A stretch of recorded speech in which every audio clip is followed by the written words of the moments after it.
City India news channel हक की आवाज़। पैराडाइज फंक्शन पैलेस महबूब नगर। मुल्क के साबिक़ नायब वज़ीर-ए-आज़म अंजहानी बाबू जगजीवन राम की आज यौम वफ़ात के मौके पर महबूब नगर मुस्तक़र के तेलंगाना चौराहे पर वाक़ बाबू जगजीवन राम के मुजस्समे पर अक़लियती मालियाती कॉरपोरेशन चेयरमैन उबैदुल्लाह कोतवाल ने फूलमाला चढ़ाकर ख़िराज अक़ीदत पेश किया। बाद अज़ां उन्होंने मीडिया से बात करते हुए कहा कि जगजीवन राम ने पूरी दुनिया में एक अजीम सियासी रहनुमा और एक बेहतर रुकन पार्लियामेंट थे। ख़ास तौर पर उन्होंने समाज में बदलाव के लिए काफ़ी जिद्दोजहद की। उबैदुल्लाह कोतवाल ने कहा कि बाबू जगजीवन राम ने दस्तूर में मौजूद SC, ST, BC माइनॉरिटी के हकूक़ की हिफाजत का काम किया था। कांग्रेस पार्टी अपनी रिवायात के मुताबिक आज उनकी वफ़ात के मौके पर उनकी नाकाबिल फ़रामोश खिदमात को याद करते हुए उन्हें ख़िराज पेश करती है। उन्होंने कहा कि मुल्क के नौजवानों को बाबू जगजीवन राम की ज़िंदगी से सबक हासिल करना चाहिए, जिन्होंने मज़हब ज़ात पात से बुलंद होकर समाज में बदलाव लाने और इंसानी ज़िंदगी की तरक्की के लिए काम किया था। इस मौके पर सदर नशीन बल्दिया Mahabub Nagar Anand Goud, TPCC general secretary Vinod Kumar के अलावा कांग्रेस पार्टी के दीगर कायदीन मौजूद थे।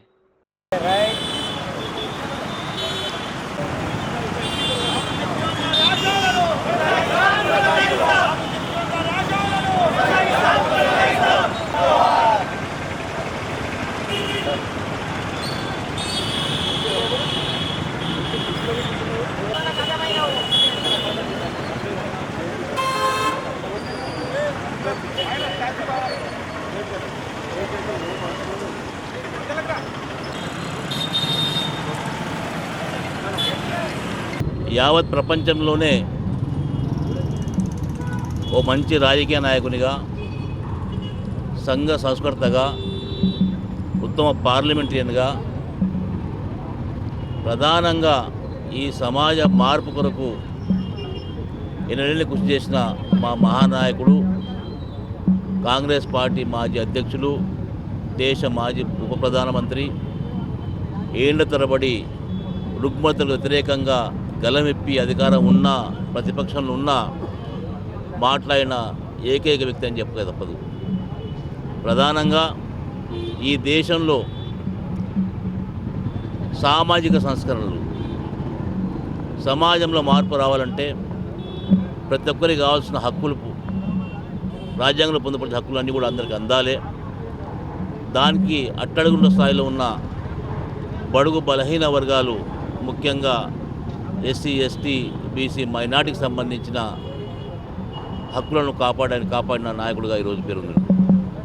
ఈరోజు కాంగ్రెస్ పార్టీ ఆధ్వర్యంలో ఒక ఆనవాయితీగా వస్తున్న జయంతి వర్ధంతి కార్యక్రమం ఉన్న భావి తరాలకు స్ఫూర్తిగా, ప్రధానంగా ఈ భారతదేశ యువతకు ఒక దాతగా ఆయన ఇచ్చిన సందేశాన్ని కొనసాగించిన అవసరం ఈరోజు ఉంది.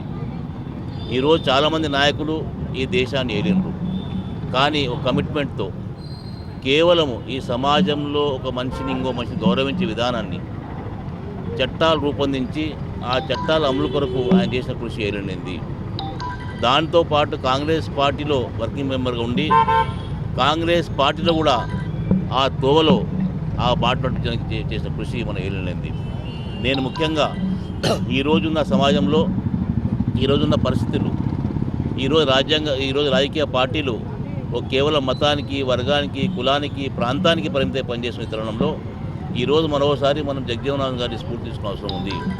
జగజీవన్ రామ్ గారు బీహార్లో జన్మించిన యావత్ భారతదేశంలో ఆయనకంటూ ఒక ముద్ర వేసుకొని సమాజ మార్పే ముఖ్యంగా పనిచేసిన నాయకుడు కాబట్టి ఆ తోల మనం పనిచేద్దామని తెలుసుకుంటూ ఈరోజు ఘనంగా ఆయన వర్ధంతి జరుపుకున్న సందర్భంగా కాంగ్రెస్ పార్టీ నాయకులకు, శ్రేణులకు, అభిమానులకు, ఈ భారత సమాజానికి ఈరోజు మరోసారి కలుపుకుంటూ తప్పక ఆయన చూపించిన దారిలో నడబెడతాం, ఆయన చూపించిన బాటలు నడుస్తామని తెలుసుకుంటూ తెలుసుకున్నాను. జై హింద్, జై కాంగ్రెస్.